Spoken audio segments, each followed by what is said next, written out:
Biomecânica aplicada ao judô. Vamos iniciar essa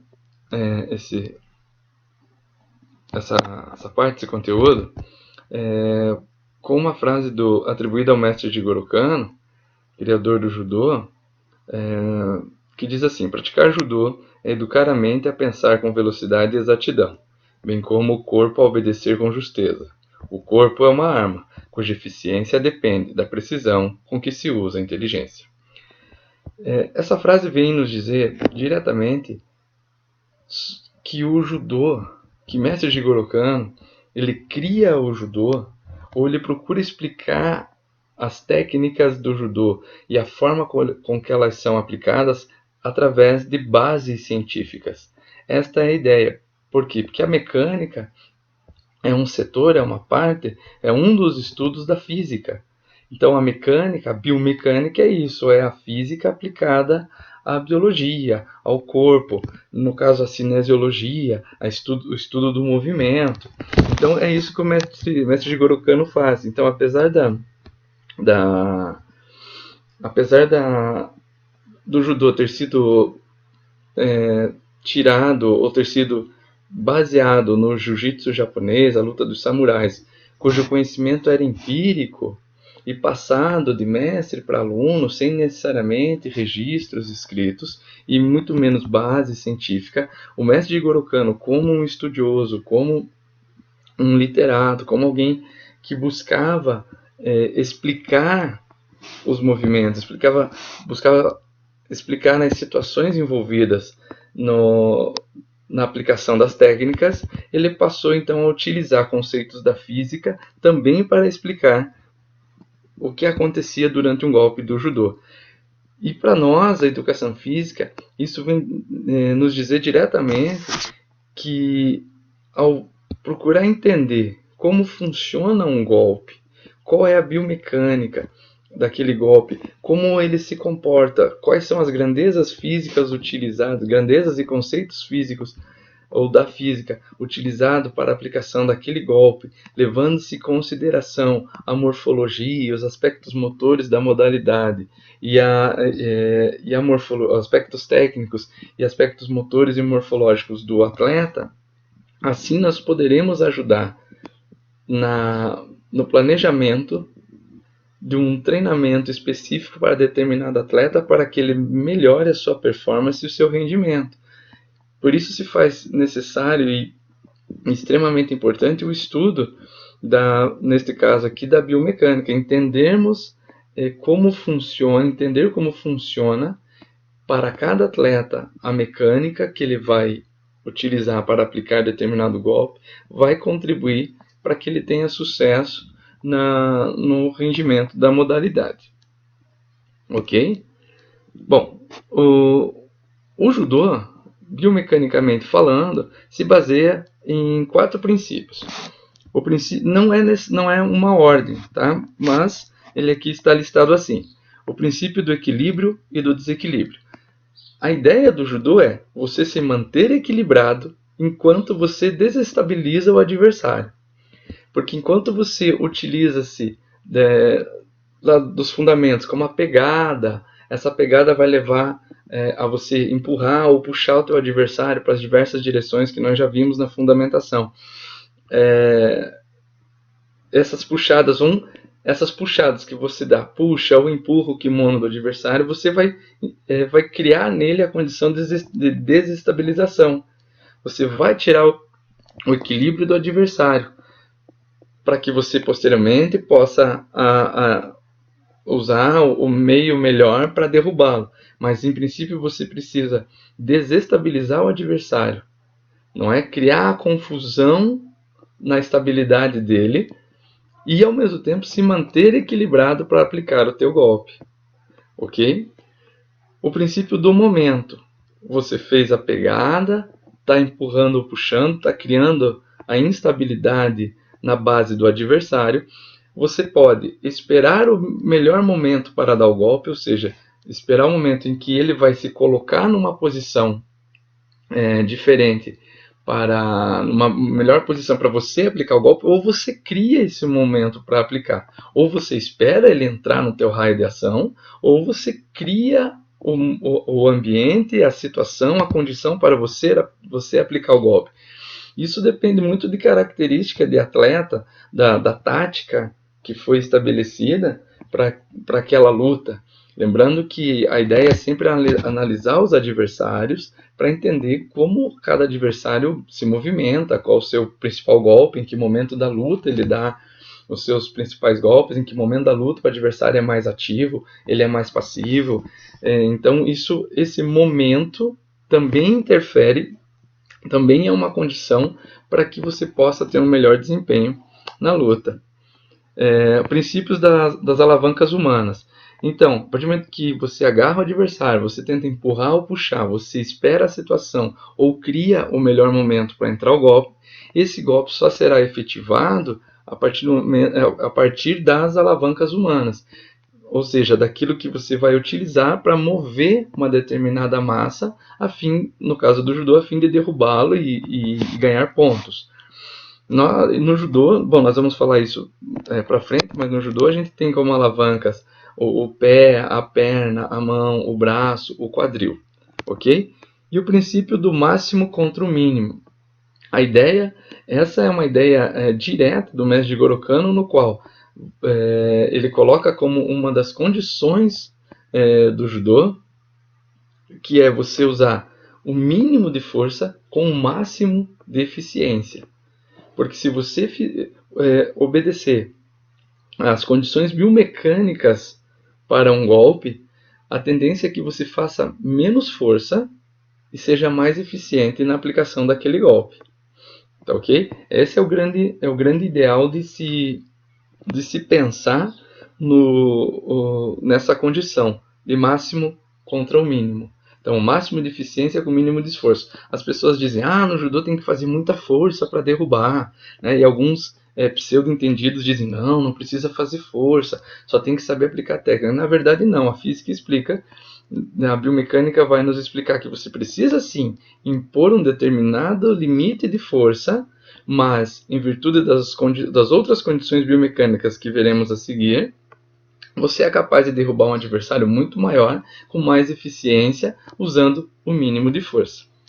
Cada princípio contribui com a diversidade de conhecimentos ligados a vários âmbitos do saber. Basicamente, aqui nós vamos falar de física e das diferentes grandezas físicas. Ok? Vamos lá. E falando nisso, nós temos aqui o sistema de alavanca, os principais grandezas físicas ou princípios físicos envolvidos num golpe de judô. Golpe, entendam, golpe, movimentação, a pegada. Então, lembrando lá dos fundamentos. Então, você tem a pegada, você tem o shintai, que é a movimentação, ou o taisabaki, que são as esquivas, e o yusukuzushi, que são os desequilíbrios. Isso tudo vai contribuir, isso tudo são princípios físicos aplicados, né? Pois nós vamos usar daí os sistemas de alavancas, ou braços de alavancas, como alguns chamam, o centro de gravidade, que vai nos falar diretamente sobre o princípio de equilíbrio e desequilíbrio, e o torque e as leis de Newton. Perdão. Ok, vamos ao torque então por primeiro. O torque é um conceito físico relativo ao movimento de rotação de um corpo após a aplicação de uma determinada força. Bem, o torque nada mais é, de uma forma simplista, que uma força em rotação. Porque a partir do momento que você agarra o kimono de um adversário e você empurra, puxa ele, ou você faz uma esquiva de 90, 180 graus puxando o adversário, você está aplicando nele uma força em rotação, fazendo com que ele, volta lá no princípio do momento, fazendo com que ele entre no teu raio de ação, você cria o momento para ele, se utilizando dessa grandeza física que é o torque. Então aqui nós temos alguns exemplos de torque, como o abrir e fechar de uma torneira, não é? Você precisa fazer essa força rotacional para que você consiga liberar o êmbolo e assim liberar o fluxo de água. Assim é uma maçaneta de porta, principalmente a maçaneta redonda.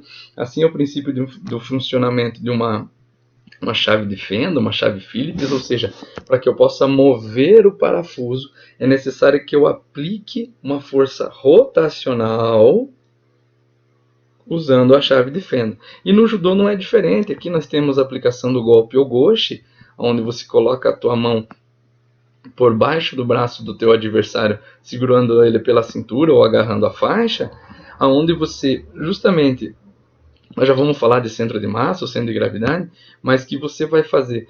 Então ele estava agarrado, ele girou o adversário, puxou, virou de costas para ele, encaixou o quadril, e agora ele vai utilizar, né, desse ponto de rotação para continuar essa rotação. E aí a gente vai entrar na lei de Newton, que entra agora, porque a partir do momento que eu puxei meu adversário, a força dele está vindo para frente, ele está vindo em minha direção, eu coloco o quadril, que vai servir como um braço de alavanca, e vou fazer com que ele continue para frente.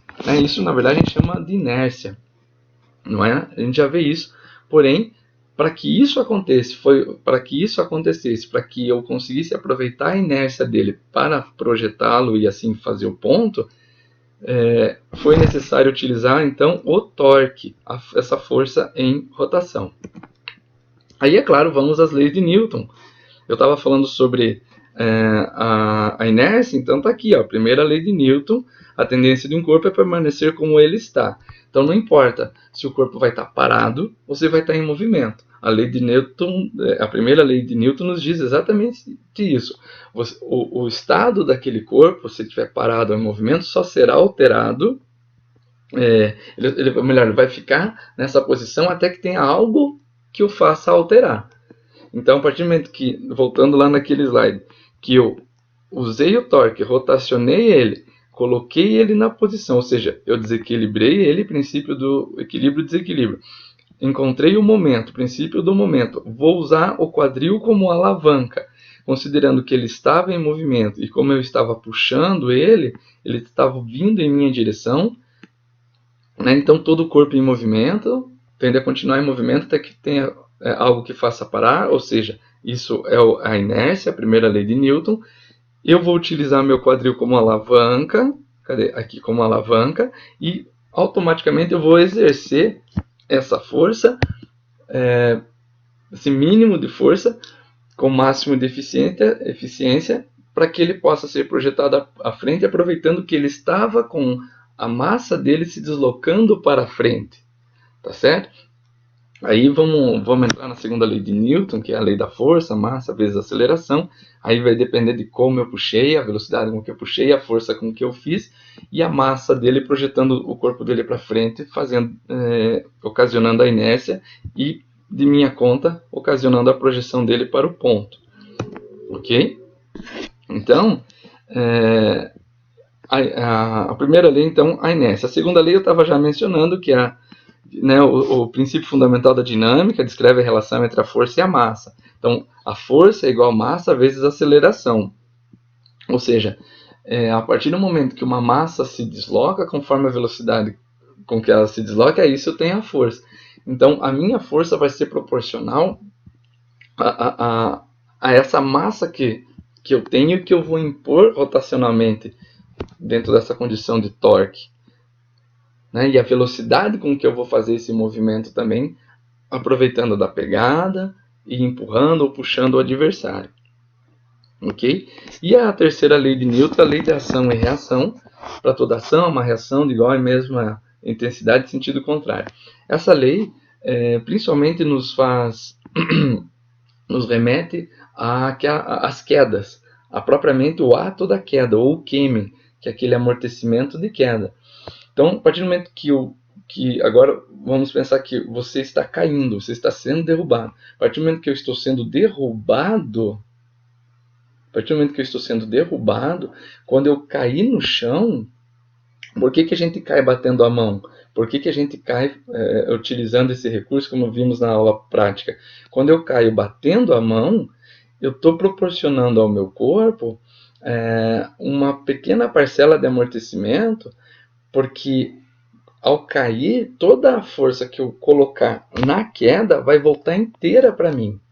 Ela só não vai voltar inteira para mim porque eu estou usando a mão para amortecer uma porcentagem dessa queda, e temos que contar com a espessura do tatame, que no caso do judô o ideal de 40 milímetros, já vimos isso na regra, 4 centímetros, 40 milímetros, para que ele possa, vamos chamar de coeficiente de amortecimento, possa contribuir para que toda aquela força imposta ao cair não volte inteira para mim, acabando gerando, quem sabe assim, uma lesão. Significa dizer que se eu derrubar alguém, né, quando a gente fala de judô, defesa pessoal, quando você derruba alguém num chão duro, num piso duro, a forma com que ele cair, ele vai se machucar seriamente. Vai se machucar batendo o corpo, porque toda a energia da queda vai voltar para ele. Então é aquela energia, como ela é vibratória, pode até ocasionar fraturas, justamente porque a força é muito grande. Aí a gente tem que levar em consideração vezes 9,8 de gravidade e tudo mais, e isso vai fazer com que, ao cair num piso duro, a chance de lesão seja muito grande. E principalmente se a pessoa não sabe amortecer a queda, porque mesmo sabendo amortecer caindo num peso duro, pode ajudar a amortecer um certo tanto. Né? Ela precisa conhecer esse princípio, esse fundamento do Kemi, para amortecer. E no caso do judô, luta mesmo, esporte, ao cair, ele vai bater a mão, vai cair de lado, batendo a mão, protegendo cabeça e coluna, e vai amortecer em média 20 e 30%. A mesma lei de Newton, essa terceira lei de Newton, levando em conta a ação envolvida no golpe, é muito usado quando a gente vai aplicar sequência de golpe. Você aplica um golpe, a gente chama Renraku Renkawaza, que é a sequência de golpe. Você aplica um golpe para criar um momento. Então, digamos lá, vamos imaginar, eu coloco o meu pé enganchando no calcanhar do adversário e empurro ele. A tendência natural dele ao ser empurrado, para tentar manter a estabilidade dele, o equilíbrio, ele vai querer voltar. Então ele vai fazer força para frente. E é bem nesse momento que eu faço esse giro, por exemplo, desse golpe aqui. Então eu coloquei esse pé aqui atrás do calcanhar dele e empurrei o azul para trás. Como ele estava caindo para trás, para não cair para trás, ele joga o corpo para frente e faz força para frente para manter estabilidade. Nisso, esse atleta de branco já girou para usar o quadril como alavanca, já que ele estava fazendo força para frente. Então ele vai acabar, pela inércia, continuar indo para frente. Mas eu usei como princípio usei como princípio essa terceira lei de Newton, que é a da ação e reação. A minha ação de empurrá-lo para fazer ele perder o equilíbrio para trás fez com que ele reagisse jogando o peso, a massa dele para frente, para tentar buscar o equilíbrio. Nisso, o atleta, ou no caso quem estiver lutando, vai usar o meio de alavanca adequado. No caso daquele item anterior, ele vai usar o quadril para projetar ele à frente, aproveitando que ele jogou força à frente para se manter estável, e isso ocasionou a inércia que vai levá-lo ao solo. Então vejam, o judô é extremamente físico. A física explica perdão, os movimentos do judô, as ações do judô, de uma forma assim muito clara. Claro que quando virmos isso na aula prática, vocês vão entender muito melhor.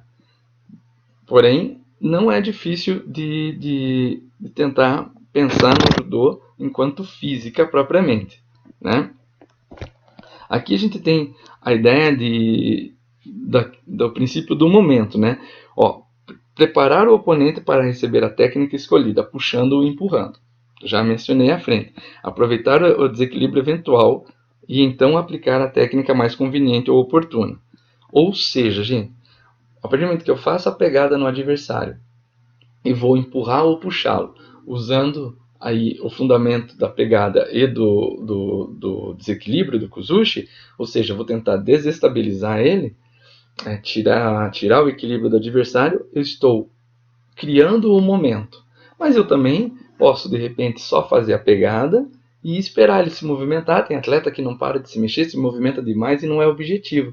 Nisso, automaticamente, dentro lá daquelas condições que nós vimos dos aspectos motores, a condição cognitiva, aquele mecanismo, aquele meio cognitivo, ou seja, a partir do momento que eu consigo relacionar aquela movimentação dele, eu consigo entender a movimentação dele e principalmente eu consigo estabelecer um padrão naquela movimentação dele, quem sabe eu não precise fazer eu criar o momento, ele vai se pôr no momento, porque como ele não é objetivo, ele fica só se mexendo de um lado para o outro, a hora que eu entendo aquele padrão de movimentação dele cognitivamente, eu entendo aquele padrão, ou seja, a minha mente já registrou que ele dá 2 passos para lá, 1 para cá, 2 para a direita, 1 para a esquerda, eu já capto isso. Automaticamente eu vou passar para a memória motora, porque isso já foi treinado por mim, eu vou bloqueá-lo num daqueles momentos, daquelas passadas que ele está dando. Ou seja, eu vou aproveitar